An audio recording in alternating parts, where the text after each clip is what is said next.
खड़ा पंचनामे में आप सभी का स्वागत है। मैं हूं सुमित और बुधवार का दिन भारतीय बाजारों में पहले तो खरीदारी, फिर सेकंड हाफ में बिकवाली। इनफैक्ट 19,600 के ऊपर जाकर इंडेक्स ने वापस बिकवाली दिखाई और एक समय तक 19,500 तक के जोन्स भी इंडेक्स ने दिखाए, लेकिन फिर लास्ट आवर में एक रिकवरी आई और रिकवरी के बाद वापस 19,600 के आसपास बाजार जाकर कहीं बंद होते हुए दिखाई पड़े। तो 19,611 टू बी वेरी प्रिसाइज जो आज इंडेक्स की क्लोजिंग रही। निफ्टी में खरीदारी थी मिड कैप में आज 8वां दिन, जबकि फ्लैट टू पॉजिटिव साइड पे जाके बंद हुआ। वैसे तो खरीदारी लगातार है, लेकिन आज 8वां दिन जबकि फ्लैटिश टोन पे जाके बंद हुआ। निफ्टी बैंक में भी रिकवरी आई लोअर लेवल से, लेकिन लास्ट आवर की जो बाइंग थी वो पूरी तरह से आईटी के नाम आप कह सकते हैं, जहाँ पर आईटी ने सपोर्ट किया, स्पेशली इन्फोसिस, टीसीएस जैसे नाम जो कि लोअर लेवल से रिकवर होकर बंद हुए। और साथ साथ बैंक्स, इनका भी सपोर्ट आया। एचडीएफसी बैंक जैसे बैंक जो कि आज सपोर्ट कर रहा था, लार्जली हैवी वेट में रिलायंस, आईटीसी जैसे कुछ नाम थे जो कि आज पार्टिसिपेट कर रहे थे, जिनके दम पे इंडेक्स आज फ्लैट जाके बंद हुआ। तो लोअर लेवल से रिकवरी लास्ट आवर में और अदरवाइज खरीदारी आपको दिखाई पड़ेगी इंडिसेस में, लेकिन ब्रॉडर मार्केट्स में खरीदारी का सिलसिला बना हुआ है और बहुत स्टॉक स्पेसिफिक स्टोरी मार्केट में कामकाज कर रही है। मिसाल के तौर पे पीएसयूज बास्केट अभी भी तेज़ी में है। रेलवेज आज थोड़ा प्रॉफिट टेकिंग में आया, लेकिन पीएसयू में पेट्रोनेट, एलएनजी ऐसा स्टॉक जो कि अच्छी तेज़ी में आज रहा। पेपर में खरीदारी है, यूँ मतलब पेपर शेयरों में खरीदारी है। इसके अलावा शुगर शेयरों में खरीदारी है और डिमांड की बात या प्राइसेस बढ़ने की खबर के बीच में वहाँ पे खरीदारी देखने को मिली। फर्टिलाइज़र में अच्छी तेज़ी थी, 2-3 शेयरों तो अपर सर्किट भी लगे वहाँ पर। तो ऐसे स्टॉक स्पेसिफिक या सेक्टर स्पेसिफिक या सब सेक्टर स्पेसिफिक मूव जो है मार्केट में बनते हुए दिखाई पड़े। आज फार्मा का दिन था, तो mid cap pharma, large cap pharma जहाँ पर खरीदारी देखने को मिली। एफएमसीजी में टाइटन जैसे स्टॉक, आईटीसी जैसे स्टॉक जो कि आज खरीदारी के साथ कामकाज कर रहे थे। इसके अलावा ऑयल एंड गैस में रिलायंस जो कि आज पार्टिसिपेट करता हुआ दिखाई पड़ा था। लास्ट आवर में रिलायंस जियो की एडजस्टमेंट भी थी, तो शुरुआत में आपको 4% नीचे दिखा, फिर एक स्पाइक आया 2% ऊपर का, फिर वो फ्लैट जाके बंद हुआ। तो एक एडजस्टमेंट थे लास्ट आवर में कि जियो कल से अब निफ्टी का हिस्सा नहीं है। तो आज जो लास्ट आवर था जिसमें निफ्टी की सेलिंग थी 6 करोड़ शेयरों के आसपास की, तो वो सेल ऑफ देखने को मिल रहा था। इसके अलावा आज यूनाइटेड स्पिरिट्स नए ऑल टाइम हाई हिट हुआ, 1070 ऑलमोस्ट। टाटा कम्युनिकेशन ऑलमोस्ट एक साल नए ऑल टाइम हाई के आसपास बंद होता हुआ दिखाई पड़ा। इस तरह के अपमूव्स मार्केट में। अदानी समूह आज तेज़ी में आया, तो Adani Trans, Adani Power, Adani Wilmar even थोड़ी बहुत खरीदारी वहाँ पर भी बनते हुए दिखाई पड़ी। तो ऐसे स्टॉक स्पेसिफिक, सेक्टर स्पेसिफिक यहाँ पर कामकाज होता हुआ दिखाई पड़ रहा था। चलिए अब सवाल जवाब का सिलसिला शुरू कर लेते हैं और बातचीत कर लेते हैं कुछ सवालों को लेकर भी। पहले कुछ यूट्यूब के सवाल आज लेता हूँ। शिवांग द्विवेदी साहब का सवाल है, सर ये जेएफएसएल में कल भी सेलिंग होगी निफ्टी से आउट होने के लिए? नहीं शिवांग सर, जो निफ्टी से आज शाम की क्लोजिंग मतलब 6 तारीख की क्लोजिंग से बाहर है, यानी 7 तारीख से निफ्टी का हिस्सा नहीं है। तो आज जो लास्ट आवर की सेलिंग थी 3:30 से 3:30 बजे की, वो जियो फाइनेंशियल में एडजस्टमेंट की ही क्लोजिंग सेल ऑफ देख रहे थे आप। तो करीब 8 करोड़ के आसपास शेयर थे जिनके सेल ऑफ की बातचीत थी, और वो लास्ट आवर में आप वॉल्यूम से भी देख सकते, अंदाज़ा लगा ही लेंगे कि इस तरह का सेल ऑफ हुआ। इसीलिए वो एक तेज़ बिकवाली आई, फिर एक तेज़ पुल बैक आया और फिर एडजस्टमेंट्स होते हुए दिखाई पड़े। सो लास्ट आवर का जो आज सेल ऑफ था जियो फाइनेंशियल में, वो निफ्टी से एक्सक्लूजन की वजह से या निफ्टी के सारे इंडिसीज में एक्सक्लूजन की वजह से ही होता हुआ दिखाई पड़ा। तो अब यहाँ पे इंडिसीज से कोई सेल ऑफ नहीं आएगा, ना सेंसेक्स का या ना निफ्टी का। तो अब जो सेल ऑफ होंगे वो ईटीएफ कभी करेंगे तो करेंगे, लेकिन अब नेचुरल सेलिंग होगी जो भी होगी। और इतनी बड़ी सेल ऑफ को ये ऑलरेडी कंज्यूम कर चुका है इस दाम पर, तो बहुत बड़ी सेल ऑफ की उम्मीद एटलीस्ट अब इंडेक्स फ्रंट पे तो नहीं लगा सकते। IDFC best First Bank for long term, I have 5088, want to add more. Chetan sir, ये वैसे तो मेजरली मर्जर का ही कैंडिडेट है, दोनों को मर्ज होना ही है। डेट्स आई चुकी हैं, स्वैप रेशियो आई चुके हैं, मतलब डेट्स नहीं स्वैप रेशियो तो आई चुके हैं। सो बहुत कुछ इसमें है नहीं, तो पहले एक बार मर्ज होने दीजिए, नई एंटिटी बन जाए, उसके अकॉर्डिंग काम होगा। बट जो हमेशा बात होती थी कि IDFC bank new HDFC bank, वो तो आप उम्मीद मत रखना। HDFC बैंक जैसा बैंक तो नहीं बनेगा, बट हाँ नई entity would be very strong enough, तो होल्ड तो आप कर ही सकते हो। मर्ज हो जाने दो, रेशियोज देख लो। मेरे ख्याल से इसमें स्वैप रेशियो के हिसाब से कुछ फेवर भी है IDFC बैंक के हित में है, शायद 16-17% का स्वैप चल रहा है इसमें, कोई फ्रेंड बता रहा था हाल फिलहाल में। तो उस लिहाज से भी आप इस पर नज़र रखना। But IDFC first bank otherwise hold है, गुड टू होल्ड है, खराब ही नहीं इसमें होल्ड करने में। Okay, I have 50 SBI share at 610 and 50 Bank of Baroda share at 200. What to do now? Abhishek sir, SBI के इसमें जहाँ आपने खरीदारी की है 610, 632 का ऑल टाइम हाई है जो मेरी याददाश्त कहती है, और 632 का ऑल टाइम हाई ब्रीच होने पे ही इसमें और बड़ी तेज़ी आएगी। बट हैविंग सेड दैट, आपने बैंक खराब नहीं चुना। SBI is one of the finest and best PSU bank, तो आप आराम से बने रहो, वो तो कोई इशू नहीं है इसके लिए। और रही बात बैंक ऑफ बड़ौदा, ये भी हमने बहुत ऊपर के लेवल पे लिया है। मैं एज्यूम करके चल रहा हूँ कि दोनों आपने लॉन्ग टर्म के लिए लिए हैं, दोनों लॉन्ग टर्म में तो बने रहो, बट दोनों में कंपेरेटिवली SBI इज़ बेटर। तो क्योंकि वो ऑलरेडी बीटन डाउन है। हाँ, नीचे के लेवल पे आराम आराम से एवरेज करो कि क्वांटिटी इतनी नहीं है, लेकिन एवरेज जो होगा वो बड़ी क्वांटिटी में नहीं, 10-10, 15-15, 20-20 ऐसे करके आप एवरेज करते चलो, ताकि अगर नीचे आपको मिलता जाए तो आपका एवरेज भी नीचे आता जाए और आराम से आप उसे होल्ड भी कर लो। So it is a good bank to hold, और अच्छा बैंक, बढ़िया नंबर, बट वो है कि गोल्डन पीरियड जो था 4 क्वार्टर के नंबर का, 3 क्वार्टर के नंबर का, वो इसने दिखा दिया है। बट स्टिल निफ्टी का स्टॉक है, लार्जेस्ट प्राइवेट PSU बैंक है, तो बने रहने में कोई प्रॉब्लम नहीं है, इसमें आप आराम से अपना समय दे सकते हो। ओके, इसके अलावा अब कुछ फेसबुक के सवाल कहाँ गए, उन पर भी बातचीत कर ली जाए। पहला सवाल, what about ICICI bank for next 3 to 6 months? 3 to 6 months I don't track market, but ICICI bank is a good bank otherwise to hold for long term. मतलब मुझे इसलिए याद है कि सन 2008 और फिर शायद 12 या 14, इन दोनों पे इनके 2 OFS आए थे ICICI बैंक के, और वो OFS नहीं, OFS ही था, हाँ आई थिंक OFS था, और उसमें उन्होंने डिस्काउंट पे OFS लेकर आए थे और बढ़िया डिस्काउंट था उस समय पर। और उसके बाद जो OFS के भाव थे वो दोबारा देखने को नहीं मिले, अपने नए ऑल टाइम हाई उसके बाद बनाया ICICI बैंक ने। सो बैंक वाइज तो ऑब्वियस बात है, अभी पार्टिसिपेशन है नहीं इतना, चाहे कोई बैंक लिए, ना ICICI, ना HDFC बैंक, ना SBI, इन तीनों का खास बड़ा पार्टिसिपेशन आया नहीं है, डिस्पाइट ICICI बैंक एक बार हाई हिट कर चुका है लेकिन फिर नीचे आ गया है। सो इंडियन ग्रोथ स्टोरी अगर आप प्ले करना चाहते हो तो बैंक्स को आप भूल नहीं सकते कभी भी, सो वो तो हिस्सा रहेंगे ही इसका, तो आप बैठे रहो आराम से, आप बढ़िया क्वालिटी बैंक लेके बैठे हो, SIP बेस्ड बैंक, SIP वे में आप इसको इन्वेस्ट करो, मतलब इंस्टेड ऑफ यस बैंक जैसे बैंक में SIP करने के ICICI बैंक जैसे बैंक में SIP कर लीजिए, वो ज़्यादा बेटर आपको पैसा बना के दे देगा with time. Okay, Adani power 175 share 48 रुपये की बाय, 48 अदानी पावर तो बहुत पुरानी बाय लग रही है, और लेमन ट्री 40 रुपये की बाय, दोनों में बने रहो सर, क्या ही इसमें अब खोने के लिए आपके पास बचा है।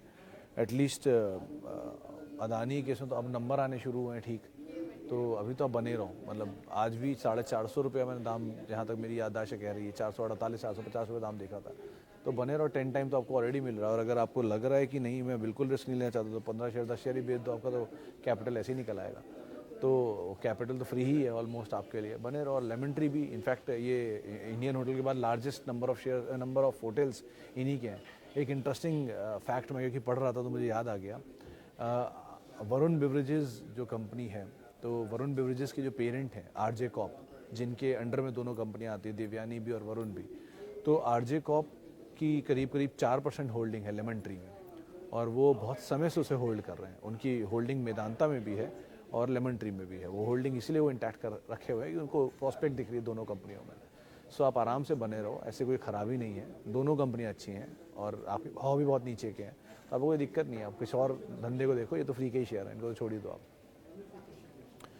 Good pull back in IB real and Spencer, हाँ ये बात तो सही है मनीष जी, आज IB रियल, आज स्पेंसर में अच्छी तेज़ी थी, 12% तक चला एक समय पर, वो 74 रुपये पर आमतौर पर टकता है, देखते हैं ये रेजिस्टेंस बारी पार होता है कि नहीं होता, लेकिन हाँ तेज़ी तो आई है, 2-3 ट्रिगर दिख रहे हैं, एक तो फेस्टिवल डिमांड है गोइंग फॉरवर्ड, तो फेस्टिवल आमतौर पर अच्छा क्वार्टर होता है, सेकंड हाफ हमेशा, प्लस वो टाटा कम्युनिकेशन की, टाटा कंज्यूमर की डील जो हो रही है हल्दीराम से, ये बज़ क्रिएट कर रही है कि सेक्टर में अगर ये वैल्यूएशन मिल सकता है इन कंपनियों को या लिस्टेड नॉन लिस्टेड कंपनियों को, तो लिस्टेड कंपनियों को क्या वैल्यू मिलना चाहिए, प्लस ऑलरेडी बाजार में सब कुछ चल रहा है तो ये भी चल रहा है। And like wise IB real भी 80-82 रुपये देखा था मैंने, बट अगेन जिनके पास है वो तेज़ी का इस्तेमाल करके एडिक्वेटली थोड़ा पैसा लेकर निकलने की कोशिश करें, ऐसे मौके कुछ स्टॉक में हमेशा निकलने के लिए ही होते हैं, उसका इस्तेमाल करिएगा। ये एक बार हो सकता है कि बहुत डिनाइल है इसलिए चल जाए, जैसे BHEL है, डिनाइल था चल गया, सो अगर डिनाइल पे चलना शुरू हो तो फिर तो कहीं भी जा सकता है, 150-200 भी हो सकते हैं, बट उसका एक ही सोल्यूशन है कि जहाँ आपके कैपिटल से ऊपर निकलना शुरू हो, थोड़ा आप कैपिटल निकालते रहो, फ्री के शेयर छोड़ते जाओ, वो जहाँ पर जाए फिर तो फ्री का ही है। Okay, what is the problem with UPL, how and when the problem will be solve? Chinmay sir, number ही ख़राब थे, प्रॉब्लम क्या है, सबसे बड़ी चीज़ तो ये कि नंबर ख़राब है, प्लस क्योंकि एक्सपोजर रखते हैं कुछ मार्केट्स में जहाँ पे ड्राई स्टेट थे, तो इसकी वजह से इनके नंबर्स वीक हुए थे, बट प्रॉब्लम सोल्यूशन तो जैसी नंबर ठीक हो जाएंगे चलना शुरू हो जाएगा। वन जो हीरो मोटोकॉर्प में प्रॉब्लम थी कुछ सालों पहले तक, लेकिन अच्छी चीज़ ये कह सकते हो आपकी, अगर आपको एंटर करना आप एंटर कर सकते हो, अगर आपके पास पड़ा है तो आप होल्ड कर सकते हो 560 550 का स्टॉप लेके, और अगर आप नया लेना चाहते हो तो भी आप नया ले सकते हो। आप 550 560 का स्टॉप लॉस लेके 550 ही ना, हाँ 550 560 का स्टॉप लेके आप बने रह सकते हो। बट प्रॉब्लम कब रिजॉल्व होगी? जैसे जैसे नंबर बेटर होने लग जाएंगे, चीज़ें रिजॉल्व होनी शुरू हो जाएंगी। हिस्ट्री पुरानी है, 50-55 साल पुरानी कंपनी और पुराने ग्रुप ही कंपनी है, तो आप बने रहो, ज़्यादा बेटर है। लेकिन वो स्टॉप लॉस 550 560 ही आपके लिए काम करेगा, उसको आप फॉलो करना at least. Okay, I have bought 50 share of Adani Wilmar 350 and Nestle at 22K. Also wanted to know your view on Rainbow Hospital and Venus Pipe. Seems like unstoppable. Sir जो चीज़ unstoppable हो, seems like unstoppable हो, उनमें कभी हाथ मत लगाना, क्योंकि वो unstoppable है, तेज़ी में भी और मंदी में भी। तो आज आप अनस्टॉपेबल चीज़ में चढ़ गए, लकी रहे, तो आप पैसा बना के ले जाओगे। होता है ना, भागती ट्रेन को आपने पकड़ लिया हैंडल से तो अगले स्टेशन पहुंच जाओगे। नहीं पकड़ पाया तो एक्सीडेंट ही होता है, बहुत मेजर, वो बहुत मेजर एक्सीडेंट होगा। सो अनस्टॉपेबल चीज़ के साथ ये रिस्क हमेशा एसोसिएटेड रहता है। अगर आप उसके लिए तैयार हो, आपको लगता है कि नहीं ये लाइफ टाइम अपॉर्चुनिटी है, मौके कभी नहीं मिलेंगे, जो आमतौर पे मार्केट में नहीं होता, लेकिन अगर आपको लगता है तो ठीक है, आप जाओ, कोई इशू नहीं है। फिर तो क्वालिटी एक तरफ आपने ले रखी है नेस्ले जैसी। नेस्ले अगर आपको कहीं नीचे मिलता रहे आपकी एवरेज कॉस्ट से, तो आप आराम से उसको 1-1, 2-2, 5-5 शेयर करके ऐड करते रहो। इट इज़ नॉट कंपनी जो आप ट्रेडिंग के लिए इस्तेमाल करो, इट इज़ अ कंपनी इसको आप इन्वेस्ट करके अगली जनरेशन में पास ऑन करने के लिए इस्तेमाल करो। वन विल्मर भी ठीक कंपनी है, ख़राब नहीं है, बट नंबर ख़राब थे इस बारी, इसलिए मेरा स्टांस अब तक नेगेटिव नहीं हुआ उस पर, न्यूट्रल ज़रूर है। तो 350 का भाव चल रहा है, 340 330 ये स्टॉप लेकर आप होल्ड कर लो, क्लोज स्टॉप लॉस है, लेकिन बने रहो। Second half of financial year के नंबर ज़रूर देखो और क्लोजली देखो। अगर इस क्वार्टर के नंबर या अगले क्वार्टर के नंबर, मतलब ये Q2 और Q3 के नंबर भी ख़राब आए, फिर तो ये गो है, मतलब फिर तो आप इसको रुकने की जरूरत नहीं, निकल जाना। लेकिन चांसेस हैं कि वो शायद ख़राब ना हो, क्योंकि FMCG का बिजनेस अच्छा करके गया था, ऑयल का बिजनेस ख़राब करके गया था, जो कि जेन्युइन था, इसकी वजह से पतंजलि के भी नंबर ख़राब आए थे। तो अगर वो नंबर ख़राब कंटिन्यू करते हैं तो फिर कोई भी कंपनी को फ़र्क नहीं पड़ता। लेकिन अगर नंबर ख़राब नहीं करते हैं तो आप आराम से बने रह सकते हो। और रही बात वीनस पाइप की, तो फिर अगेन वही चीज़ है कि भागती हुई तो ट्रेन को आप ही पकड़ सकते हो, यह मेरी तो हिम्मत नहीं होती कभी। ओके, आगे बढ़ते हैं। और CDSL होल्ड कर सकते हैं सर, और एवरेज भी कर सकते हैं। अरुण जी आप आराम से एवरेज कर सकते हैं, कोई दिक्कत नहीं है। व्यू ऑन LT फूड्स, प्रसन्नता सर, ये KRBL, LT foods, Chamanlal Setia, ये सब कंपनियां जो होती हैं ना, ये सीजनल होते हैं। इनमें कोई भी एग्रो कमोडिटीज़ कंपनी जो होगी, चाहे रबर हो, टी हो, शुगर हो, पेपर हो एंड दिस राइस, ये पांचों की पांचों कंपनियां, सेक्टर जो है, ये आमतौर पर सीजनली चलते हैं। तो अभी आप वो फेस्टिव डिमांड की बातचीत करोगे कि फेस्टिव आने वाला चल रहे हैं इसलिए दिवाली तक चीनी तेज रहेगा, मान लेते हैं। आपको इलेक्शन इसलिए पेपर तेज आ जाएगा, मान लेते हैं। या आप कह दो कि जी फसल ख़राब होगी इसलिए चल रहा है, मान लेते हैं। तो ऐसी तरह की चीज़ें तो हो सकती हैं, लेकिन लॉन्ग टर्म स्टोरी राइस में शायद ही बने। तो अगर आप मार्केट समझते हो बढ़िया से, साइकिल समझते हो बढ़िया से, और साइकिल में एंटर कर गए लोअर एंड पर और अपर एंड पे निकल गए, देन इट्स फाइन। लेकिन अगर आप अपर एंड पे फंस गए तो बहुत समय के लिए आप चीनी या कमोडिटीज़ में फंस जाते हो। तो अकॉर्डिंगली इसमें कॉल लेना। तो कोई भी कमोडिटी बेस्ड स्टॉक जब भी आप एंटर करो, इवन मेटल समटाइम्स, तो उनमें आप हमेशा इस चीज़ का ध्यान रखना कि आप साइकिल एक इस हिस्से में एंटर कर रहे हो। तो शुगर की साइकिल जैसे अभी नहीं मुझे लगता आई है, लेकिन ठीक है, शुगर चल रहा चलेगा अभी, एक पुल बैक या एक लार्ज पुल बैक जैसा मूव आए तो देखते हैं अकॉर्डिंगली। बट अभी तो यही ट्रिगर बन रहा है जिसके दाम पर चल रहे हैं, तो ट्रिगर का एंजॉय करिए और मोमेंटम को प्ले करिए। ओके, वापस लौटते हैं अब कुछ फेसबुक के सवालों को लेकर। Coal India and BSE for long term. चना सर देखो, एक चीज़ है, कोल इंडिया तो वैसे डिविडेंड पेइंग स्टॉक है, मतलब रादर कल परसों ही मेरे एक फ्रेंड का मैसेज आया कि कोल इंडिया देख रहा है, तो मैं उसको यही जवाब दिया कि हाँ 15 साल से देख रहा हूँ, 13 साल से जब से लिस्ट हुआ है, आज तक इशू का प्राइस नहीं आया।